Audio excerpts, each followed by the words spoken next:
What is up, YouTube? Good afternoon, good evening to you guys at the time recording of this. 22,000 points, and we pretty much went out in style. So, for the deck profile to showcase you guys, I am back with the whole Charmer squads, but the Charmer squad just got themselves a lot of extra help with the assistance of the Magistus as well as the Exosisters.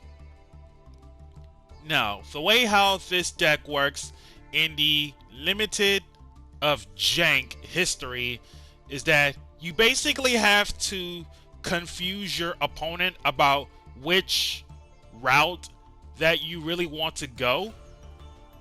And it's just so that this deck has too many options, whether if it's link summoning into a Charmer Link or an Xyz summon into an Exosister. And with that being said, let's just get to the squad lineups. And the way how I'm going to do the deck profile differently is by in groups of the archetypes and staples. So this is something to pay attention about. So for the Charmer squads, you have Alsa, Area, Hita, Wen, Dark, and Lina.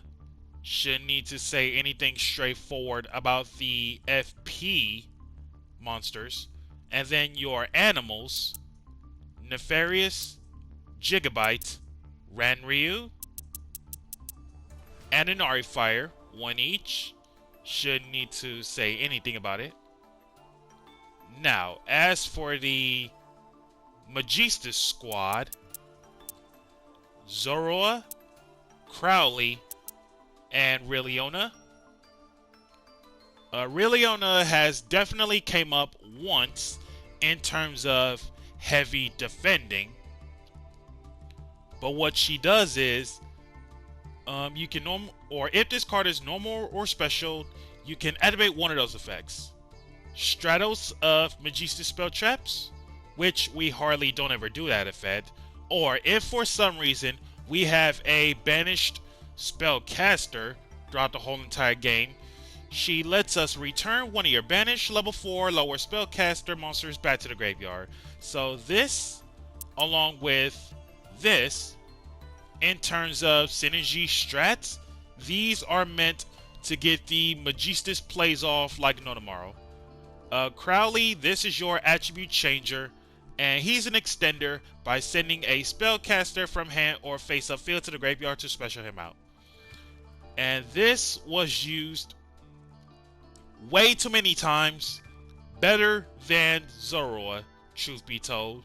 Even though he is a play starter, I had a lot of people thinking Zoroa is basically the real threat.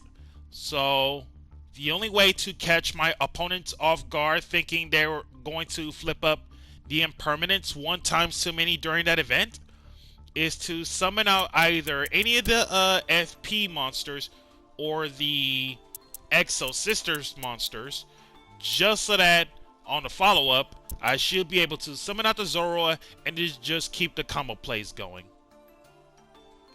And then the Ecclesia, along with Iris Sword Soul, these two cards definitely put in work a whole lot. This was used as a go second strat. Sometimes on turn 1 is that when my opponent wins the coin toss and forces me to go first, if I see this card in hand, it makes it so that this into this in defense just to avoid Lightning Storm. And then the Exosisters monsters, Ellis, Stella. Now, between the two together, Ellis and Stella here. Ellis, if you control a sister monster, special from hand, Then, if you control Stella, you gain 800 life. And then Stella here lets you free special a sister monster from the hand. And if you control Ellis, gain 800 life. Irene, aka Elaine, in the OCG, and Sophia. Now, these two together facilitate the draw power. Irene, aka Elaine, place one Exosister card, spell trap included, from your hand onto the bottom of the deck, draw one card. And if you control Sophia, gain the 800 life. And then Sophia here, if you control a sister, draw a card. And if you control Irene, aka Elaine, extra 8. And all of the 4 sisters, they literally share this exact same gimmick effect. If your opponent moves a card out of either graveyard outside of the damage step, they are basically Zodiac XZ of the Exosisters.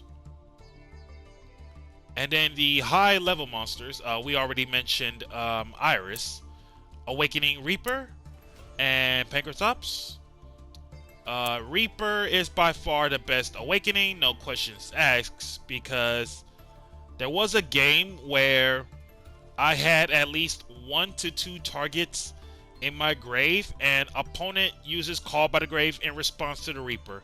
And it made it so that they don't know which target that I'm actually going to pick up out of the graveyard, because Reaper's Reborn effect does not target. And then Pankratops, searchable in my deck via also link. And in terms of outing boards such as Herald, Savage, Buster, etc., etc., and so on. And then hand traps, Ghost Bell. Bell was used more than enough. Ashes, I say a little at the time. Droll, I say about halfway at the time. And then DD Crow definitely came up. Especially the one game against Despia is where if they have Brandon in red, where they about to pick something up, I could just go DD Crow just so that they won't be able to get that recurred target out of the grave and fuse out the gate. And then spell lineup, Raigeki, Feather Duster, Mind Control, Monster Reborn, Instant Fusion, Dark Ruler No More, Lightning Storm, Triple Tactics Talent. Tactics came up too many times. Most of the times with Tactics, we rather take monsters.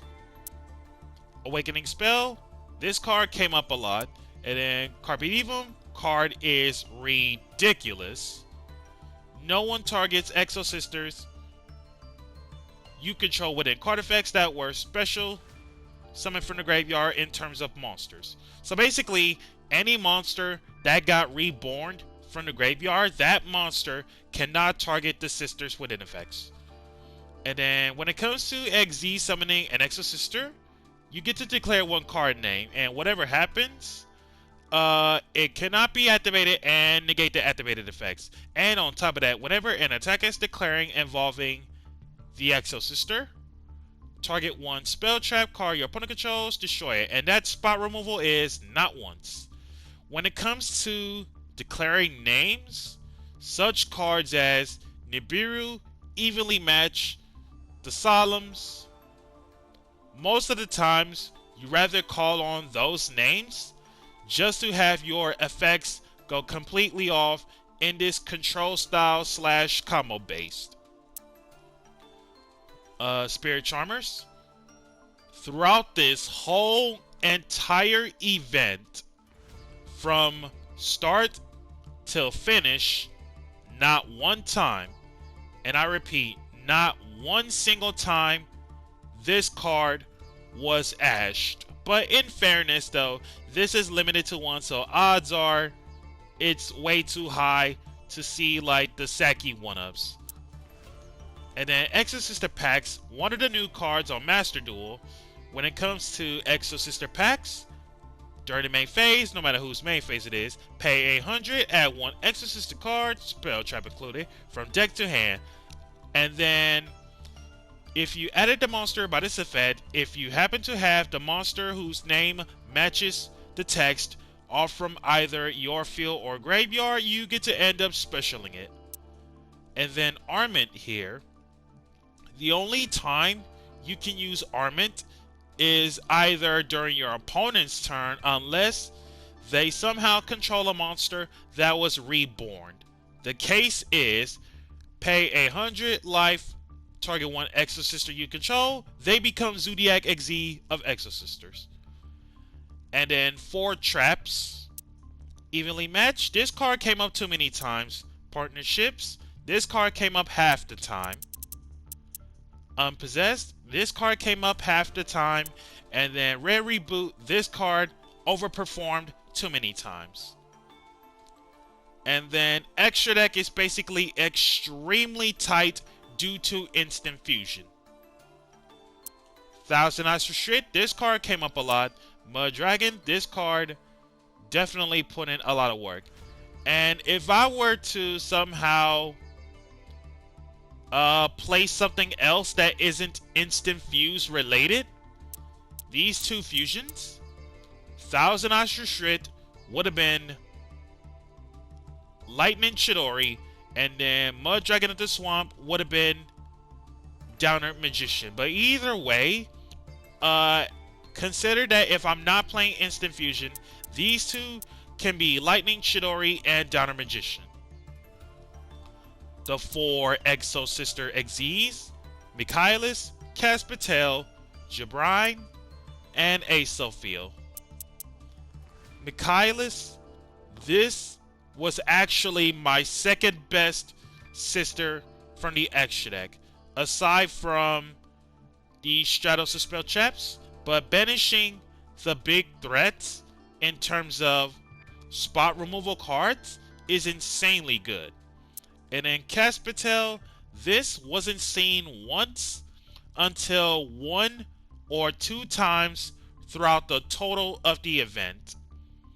And then Jabrine, she definitely came up in terms of her Effect Veiler ability and the boosting effect to deal with problematic monsters is insanely nuts, because it says for the rest of the turn, so that means any XZ that comes in late will also get the boost as well. And then Caspitel's anti-reborn effect, it hasn't really come up as much because there are no decks that utilized it in terms of the reborn strats most of the time.